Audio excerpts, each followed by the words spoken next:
It's getting hot in here! Today we're going to discuss some of the changes that have just been announced for the next year of Hearthstone, which is going to be the year of the Mammoth. And this was just released recently, so I wanted to give you guys my thoughts on it and do some analysis of kind of what changes we expect to see from it, and maybe what we're hoping is going to change in the future as well. So we'll just start at the top. I'm going to give you a link to the blog post in the description, and then you guys can follow along if you'd like.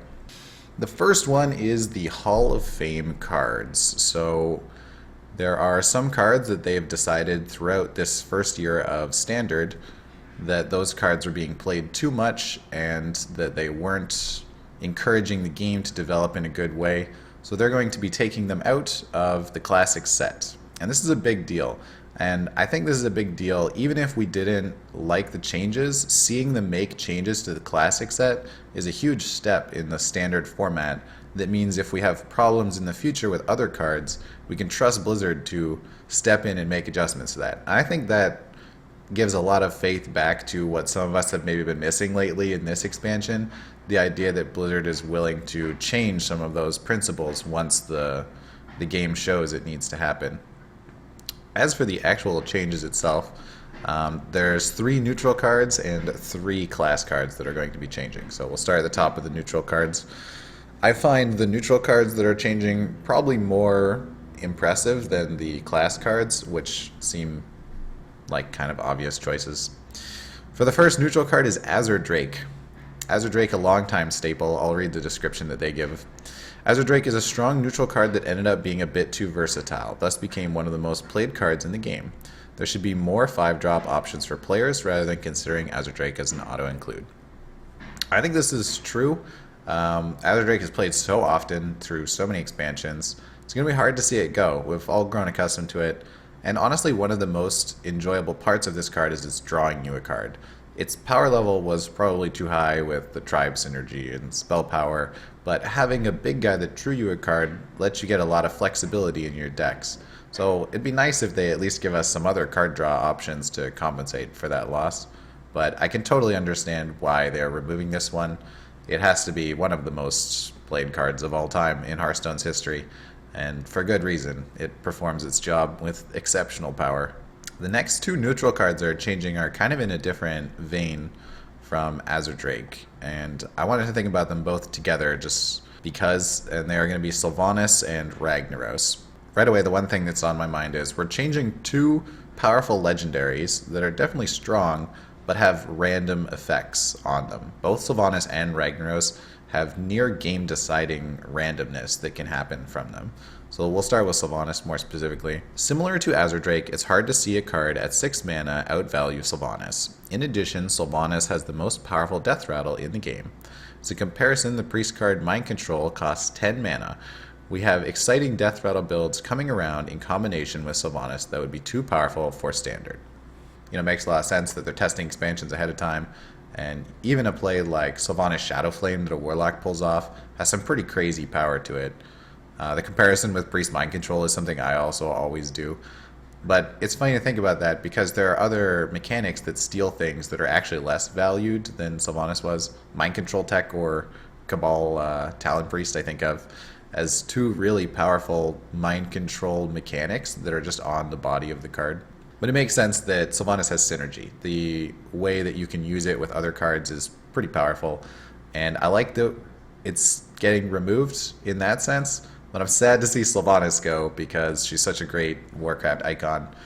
Hopefully they'll give her another spot on the collection somewhere. And the next one is Ragnaros. Boy, how long has Ragnaros been in the game, killing things, and you're just slap it on the board, say, Ragnaros, please hit the right thing. I honestly thought that would never go away. I thought that that would always be something of Hearthstone, and that eventually Ragnaros is going to decide some matches no matter what. But it turns out that they don't feel that way. Their comments, Ragnaros is heavily played in both control and mid-range, shows up as a finisher in certain types of aggro. Its high immediate value and strength at 8 mana cost made the decisions during deck building. Is this 8 mana minion better than Ragnaros? Rather than, is this 8 mana minion the best choice for my deck? Dozens of cards in the 7 to 9 mana range never saw play because Ragnaros was always an easy choice, and some decks only want to run one high cost card. So yeah, Ragnaros really strong, right? He was 8 mana, 8/8 with Divine Shield and Charge, essentially, but he hits a random target, and every time he attacks, he has Divine Shield, because he doesn't take damage from what he's hitting. It's obvious why this is problematic in that slot, that he was just outpowering things, because a lot of the better legendary minions have 8 health. You think of like Nefarian, Alexstrasza, Onyxia, these big dragons that are played as a more expensive value can get one shot by Ragnaros, and then suddenly Ragnaros is on the board. So there's this huge swing turn on a gamble. I never thought it would go away, but I guess Hearthstone's changing. To me, that's one of the biggest ones that we're not going to ever see a game decided by that kind of mechanic again. And I think that's super huge. When we take the combination of Sylvanas and Ragnaros, the late game finishers for the next expansion are going to be pretty interesting to see what they come up with, because I would be surprised if they continue producing such random late game effects then if they didn't like those.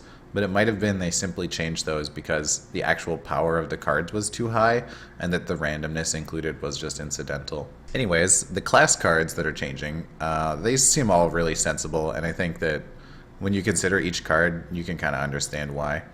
The first one is Power Overwhelming. There's a Warlock card. Power Overwhelming allows for extremely mana-efficient minion trades or high spikes of damage for only 1 mana.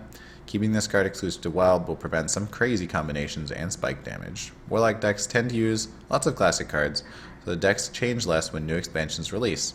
This change will help increase the variety of cards in Warlock decks over time. Yeah, Power Overwhelming is really good, and it also provides a lot of synergy in ways that are kind of unusual and I think could hurt when you're trying to design neutral cards especially. The fact that you're getting health on the minion as well as damage makes it so that a lot of things happen where you can trade and then do an effect to the minion, which is still Power Overwhelming. I imagine that is something that's very scary. I can think of the Void Terror as a great combination with Power Overwhelming that was a classic one, but still seems really strong when you pull it off. You Power Overwhelming a minion and you trade it into something, and then you use Void Terror to consume those extra stats.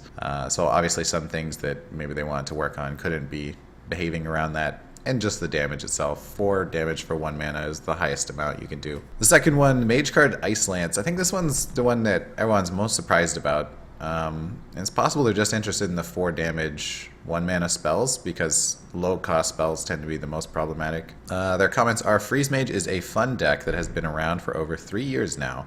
We'd like to see more variety with Mage decks after each major release. This move allows Freeze Mage to continue existing in Wild while creating more variety in Standard. Ice Lance also prevented us from making powerful spell damage cards, designs that allowed you to duplicate your cards. Ice Lance was very high burst damage, sometimes being a key component of 30 damage combos.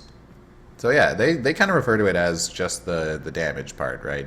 They don't want to see mages doing that much damage. It's funny because mages can still do a lot of damage with just fireballs and whatnot, but they're specifically trying to stop the one-turn kill combos.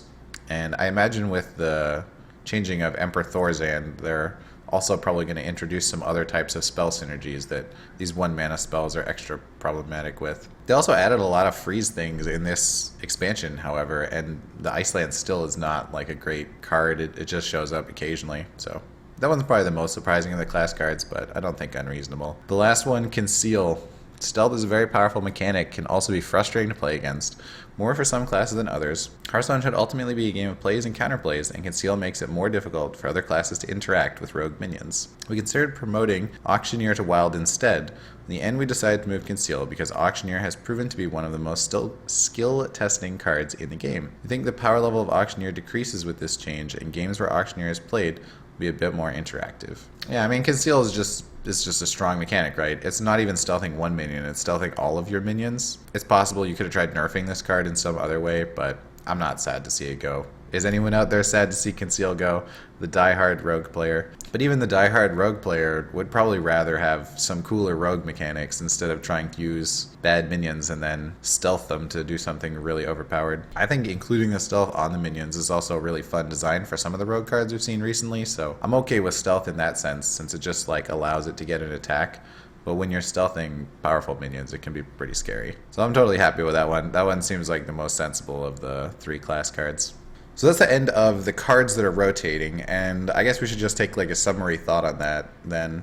Out of 10, I would give these changes like a 9 out of 10. I think all of those cards that are changing are good cards to be changing, that they were seen played really often. And I also like that we're willing to change the classic set. I think that Blizzard being able to say some of these classic cards need to change is important, and this is probably not the only time that this will need to happen, but it's definitely something that gives me more faith in the direction they're going, that they're willing to change what they have on the base level.